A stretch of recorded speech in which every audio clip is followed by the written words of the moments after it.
guys yung kalan natin. So guys, magluto na naman tayo gamit yung kalan DIY natin, no? So mga nagtatanong na paano ko to ginawa, so pwede po kayong mag-comment at abangan po yung video natin, yung next video natin.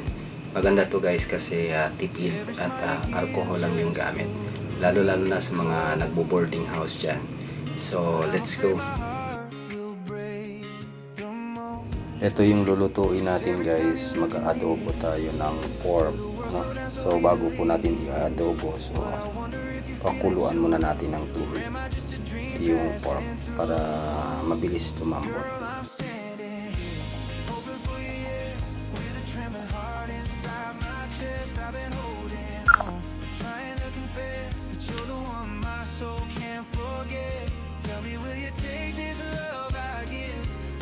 Ayan guys, no, kumulo na yung nilaga natin. Ayan, pork. Maya i-adobo na natin.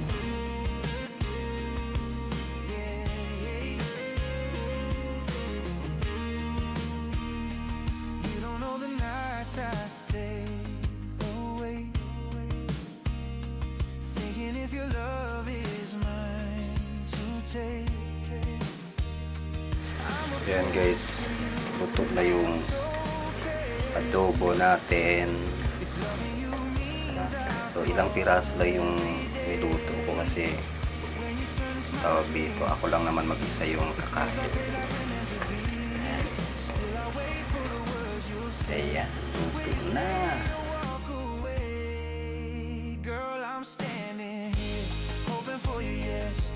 Trembling heart inside my chest, I've been holding on, trying to confess. So ayan guys yung kalan natin. So ito na yung niluto natin na adobo guys, no? Finished product na po siya. Wow, sarap.